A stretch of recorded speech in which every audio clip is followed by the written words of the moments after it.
So we are in a series entitled 1 Week to Live. And each Sunday leading up to Easter, what we're doing is spending one of those days in Jesus' final week. And we began on the Sunday before Easter. It's often referred to as Palm Sunday.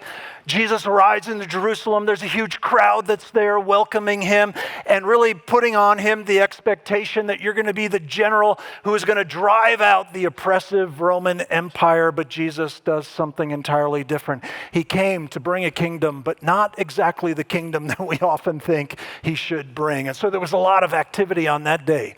The next day, on Monday, Jesus goes into the temple, and the temple had been turned into a circus where people were making money, really this profit, and really taking advantage of people who came to honor and worship God.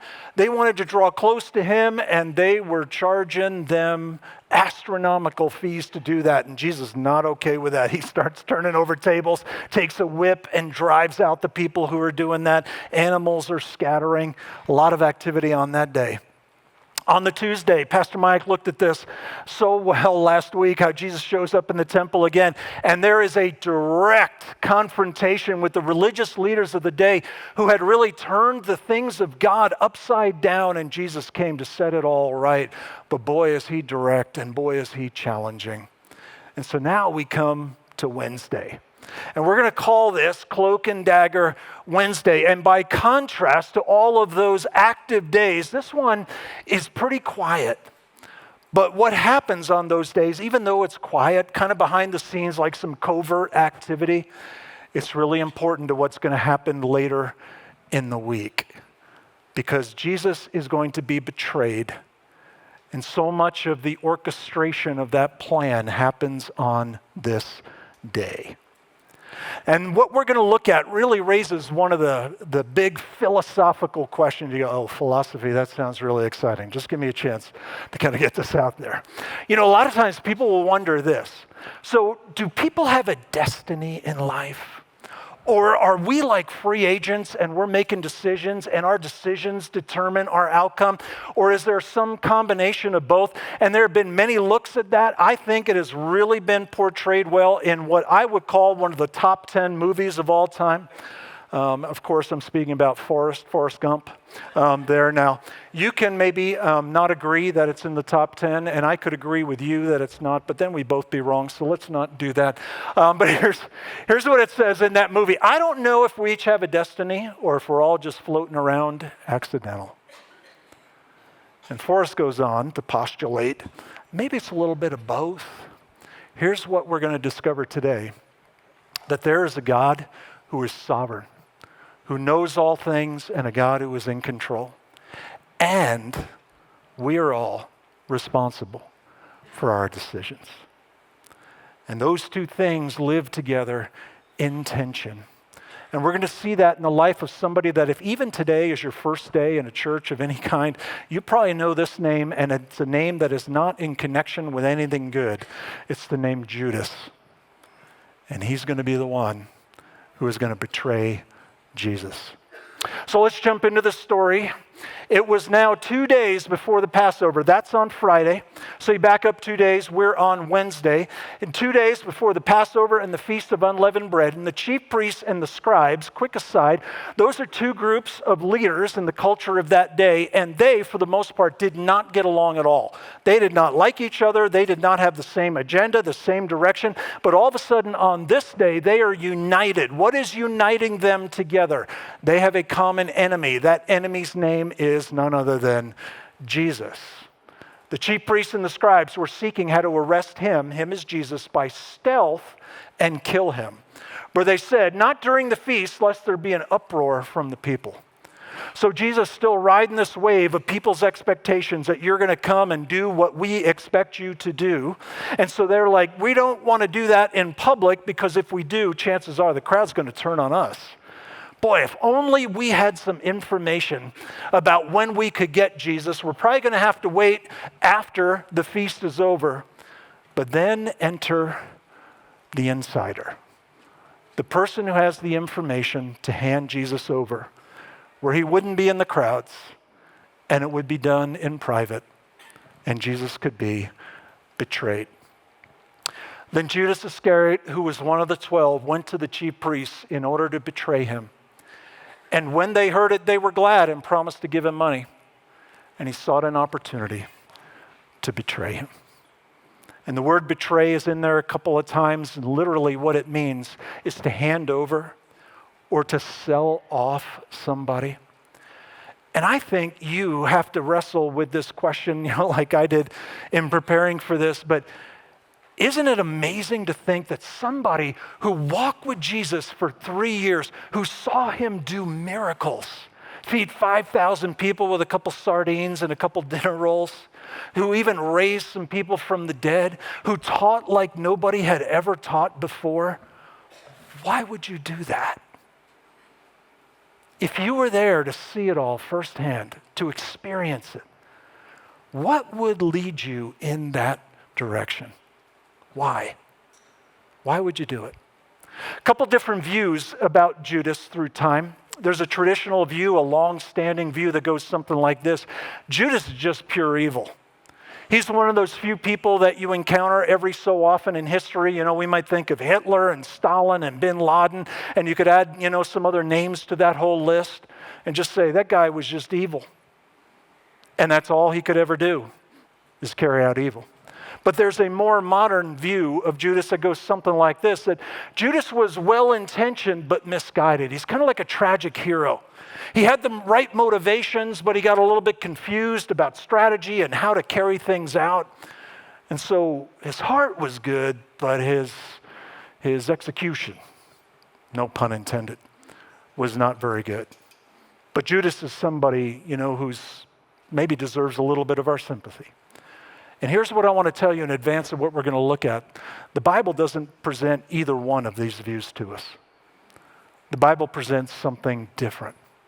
And it's something that I want to suggest to you as we kind of jump into this, because we might want to put Judas in that category of somebody who is just different, than any of us or anything that happens in this world. But I want to suggest to you that Judas is more like the masses than he is like the maniacal.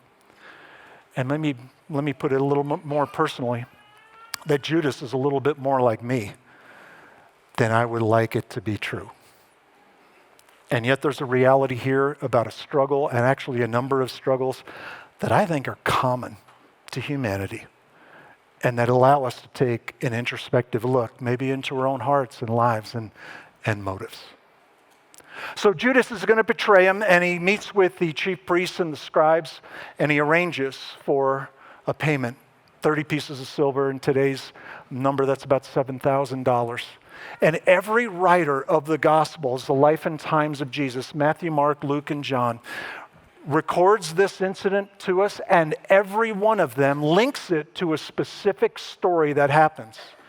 Judas makes the arrangement to meet with the scribes, and then something happens, and then he carries out the plan. Well, what's the event? What's the story? It's this story. And while he was at Bethany, he is Jesus, in the house of Simon the leper, as he was reclining at the table, a woman came with an alabaster flask of ointment and pure nard. Now, nard doesn't sound very good to us, right? It rhymes with lard. I mean, that's not good. And so we might wonder, what is nard? That was a very expensive, very valuable perfume. And it was in this alabaster jar, and this was typically handed down even through generations. And it was capped, and if you broke the seal on that, you could only use it once. They didn't have screw-on lids, to take a little bit and save some for later. You got one use. And this lady walks in, we find out her name is Mary, and she breaks that jar and she pours it over Jesus' head. And then, what happens next? There were some who said to themselves indignantly, why was this ointment wasted like that? For this ointment could have been sold for more than 300 denarii and given to the poor. And they scolded her. So it's typical for us to say, yeah, you know what? Judas, we read about that in the Gospel of John, he's the one who says, hey, what a waste this is. We could have done so much. We could have leveraged that for so many hurting people in this world.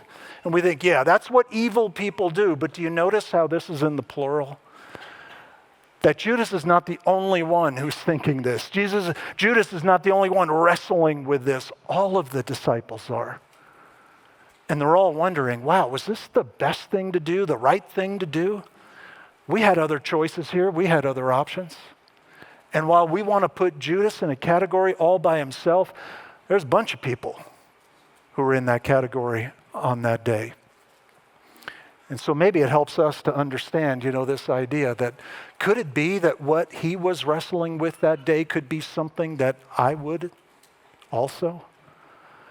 Let me jump ahead a couple days. So we're on Wednesday, and we're going to jump around a little bit today. Let's jump into Friday, and this is at that Passover meal, what is often called the Last Supper. And it says, as they were reclining at the table and eating, Jesus said, truly I say to you, one of you will betray me. Jesus knows. And one who is eating with me. And so naturally, if they all know that Judas is just a pure evil guy, when Jesus says, hey, one of you is going to betray me, all eyes go to Judas, right? And go, that's the guy. We knew it. He's a Yankee fan. He's a cat lover. I mean, he's got all the telltale signs of a dark heart. Somebody who's just opposed to the ways of God. There's nothing good in him. That's not what happens on that day. They began to be sorrowful, and they said to him, one after another, is it I? Am I going to do it? They didn't know. They didn't know who it was. And here's the reality. It's easy for us to go, well, Jesus knew who it was, and they were going to find out later that it was going to be Judas. But can I just suggest this to you? They all betrayed Jesus.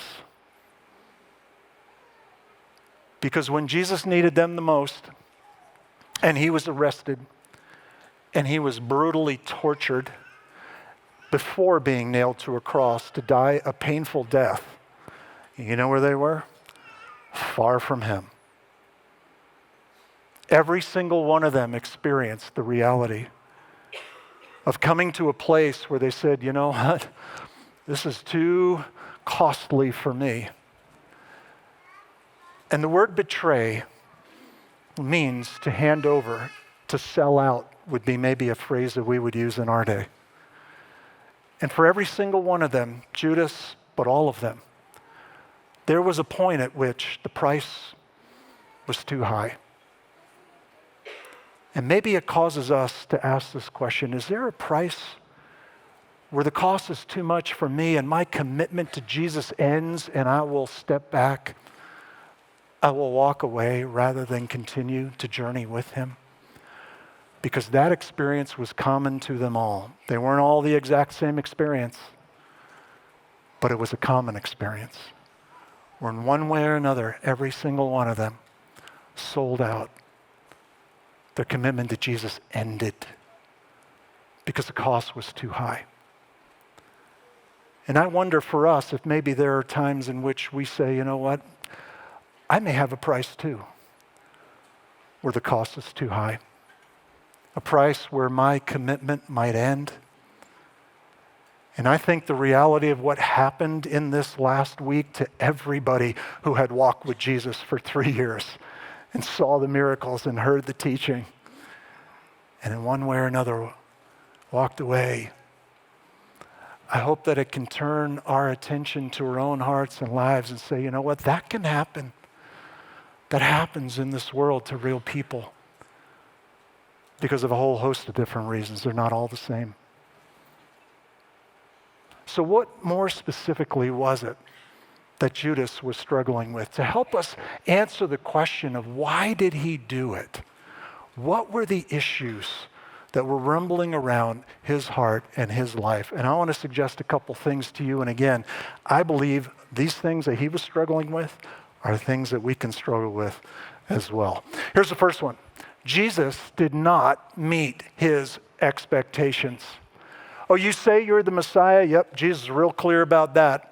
The Messiah was a long promised one that God was going to send into this world to bring the kingdom of God in a whole new and different way. Here was the expectation that came along with that. The Messiah is going to punish evil, that's them, and he's going to reward the righteous, that's us. God is for us and he's against them, and so when he comes, that is all going to be set right. And Judas saw Jesus and said, you know what, you're not living up to this expectation because you're not doing what I think you should do, and that is this. Bless us, punish them. But again, this is not unique to Judas. A lot of people struggled with that expectation on Jesus. You go all the way back to when Jesus goes public for the first time, and he steps into a synagogue, kind of like, a Jewish version of a church. And Jesus steps in there and he picks up the scroll and he opens up the scroll to a place in the book of Isaiah where it predicted what the coming Messiah was going to be like.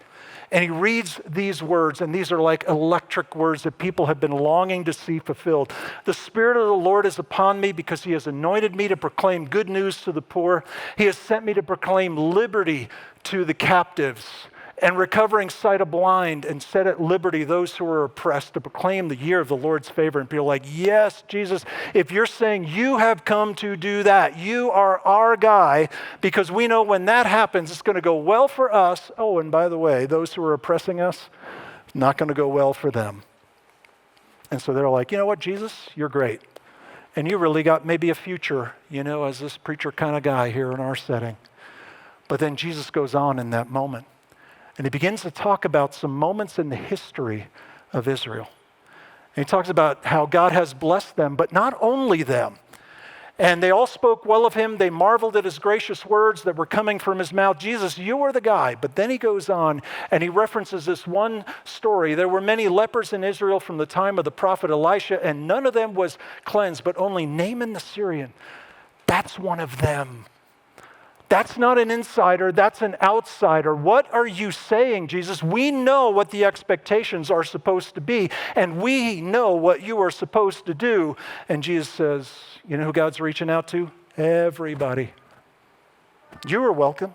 Insiders, outsiders. God is reaching to all people.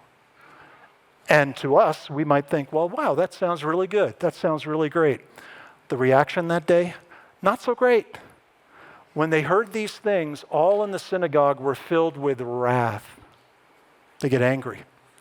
Goes on to tell us that they grab Jesus, they take him outside, and they want to throw him off a cliff. I'll be honest, I've had some negative reactions to some sermons that I've given, but nobody has ever tried to throw me off a cliff. No one's ever tried to throw me down the hill into South Weber down here, and I'm just saying, don't get any ideas either, okay? But on that day, that's what they want to do to Jesus. And it says, and he just walked through their midst. And I don't know what it was about that moment, but Jesus walks away from that and says, no, I'm going to continue in the direction that God is going. And there are moments in which the expectations that we bring and the direction that God is going collide. And at the intersection of those two things is a critical moment for our faith and our understanding of God. Will we stick to our expectations? Or at that point, will we say, you know what, Jesus, you have not lived up to my expectations. So I will step back, I will step away, I will be angry. Here's the way that maybe it can play out for us in a day like this. Maybe we prayed for somebody to get better for a long, long time, but they do not. And we brought an expectation along with that. And if that's not what happens at that intersection? is really important. Maybe we prayed for a relationship to be made right, or somebody to come into our lives that we've been praying for a long, long time. But it just doesn't seem to work out that way. And at the intersection of my expectations and the way in which apparently God is going is a crucial moment in our understanding of who God is and what it means to walk together with him. Judas is one of many who saw Jesus, the coming Messiah, as somebody who was useful. He's going to help us and he's going to punish them.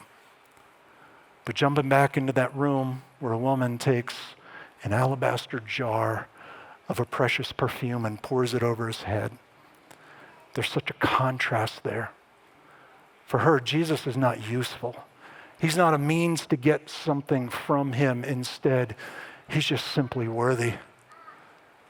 And in that moment, she recognizes herself as one of the many, one of the masses that have been invited to come by the grace of God. She understood that the reward of following Jesus is not the stuff that comes along with him. The reward of following Jesus is Jesus. And so Judas is somebody who thought of Jesus as useful. But she saw him as somebody who was worthy. And I don't know about you, I know in my heart and my life, there are certain expectations that I bring. And they are not always met. But what happens at that intersection? Really crucial. And I think that's something we probably all share. And we all wonder and we all struggle with. That's just reality. Judas ultimately made a decision. You know what? I'm going to step back. I'm going to step away because Jesus did not measure up to my expectations. Another thing that he was wrestling with, Jesus lived with a double life. On the outside, Judas was probably a guy that if you looked at the 12 disciples that Jesus called, you'd think, man, there's the head of the class. He was in charge of the money bag that they carried with them. And if you were going to choose somebody to be in charge of that, you wouldn't choose somebody who was not qualified. Chances are they thought, you know what, that guy is sharp, he's bright, he knows what he's doing. Here, you're in charge of that. You know what he was also doing? Helping himself to some of the proceeds. When Judas responds to breaking the alabaster jar, pouring that on Jesus' head and saying, hey, why didn't we use this for the poor? He said this not because he cared about the poor, but because he was a thief. And having charge of the money bag, he used to help himself to what was put in it. So there was a public Judas, and then there was a private Judas.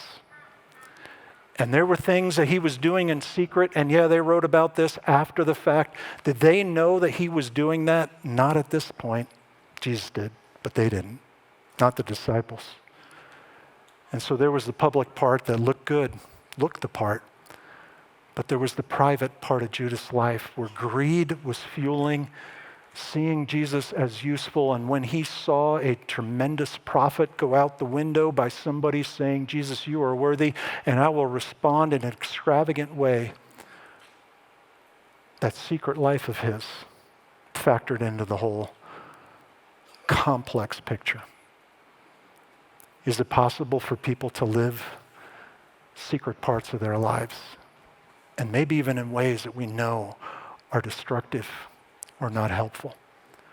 Aspects of our lives that we think nobody's going to know about this, nobody needs to know about it, and I sure hope nobody finds out about it.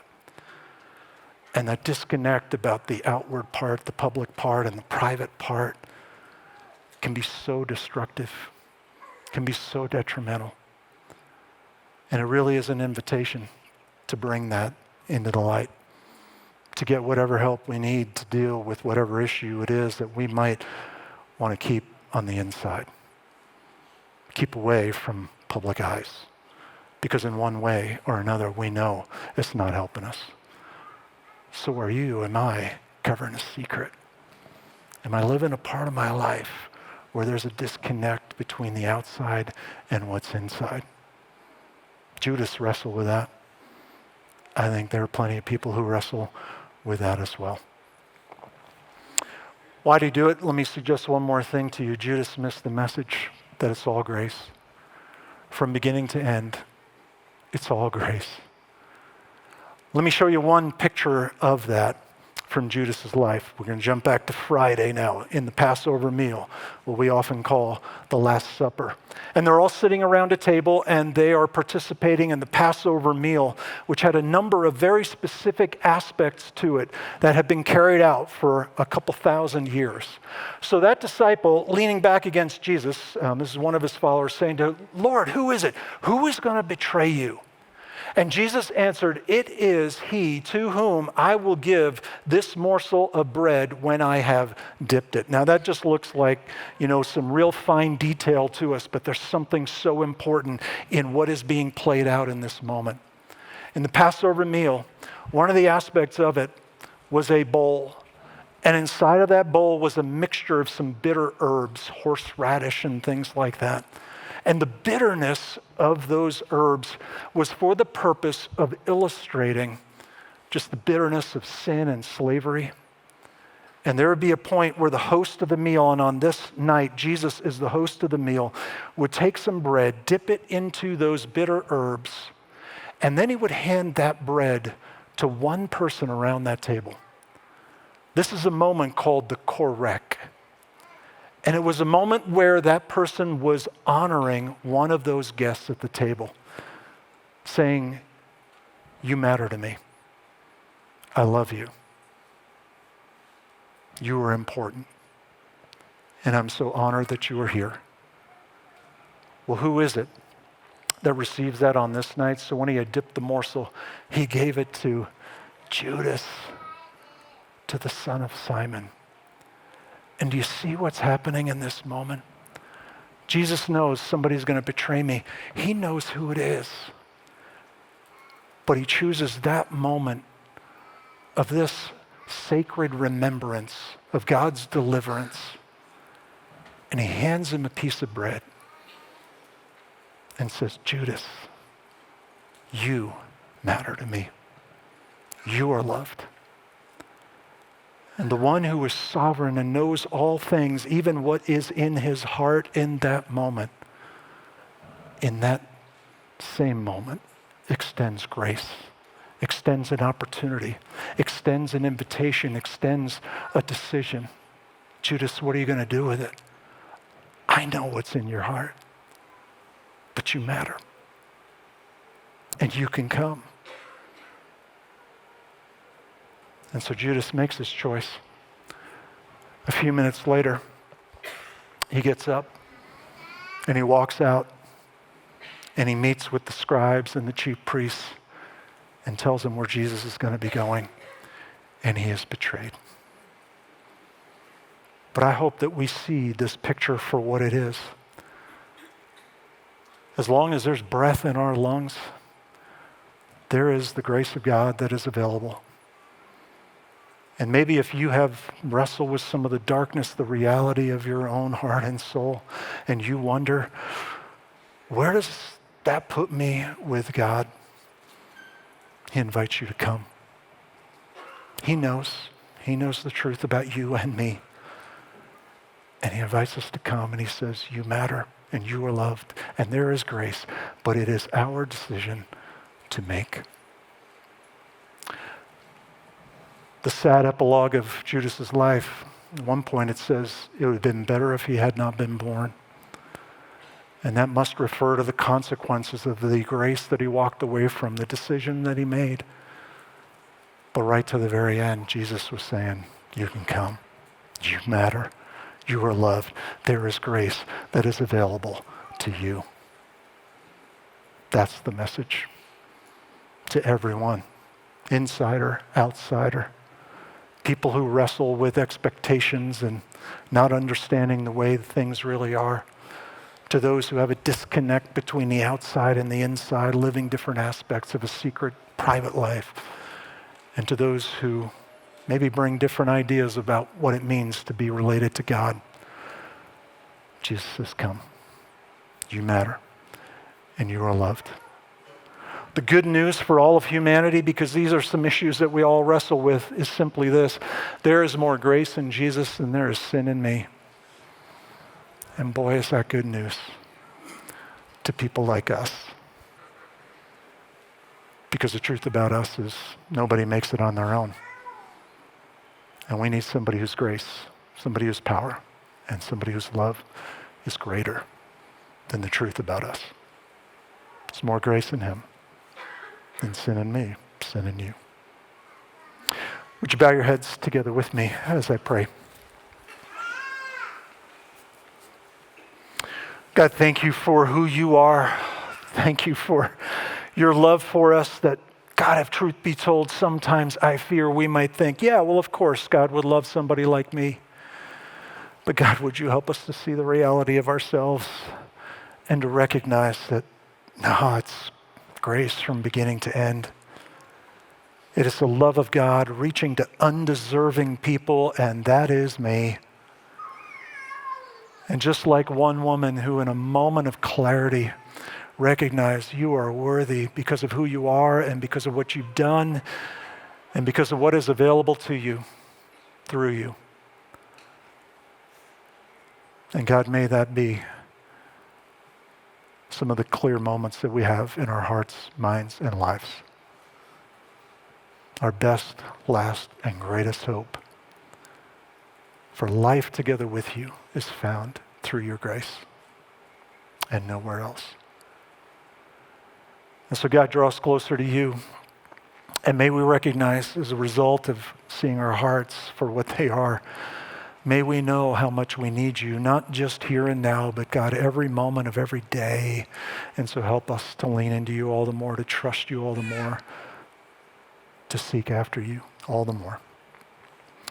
And may it only draw us closer to you and bring honor to your name. And we ask and pray this all in Jesus' name. Amen.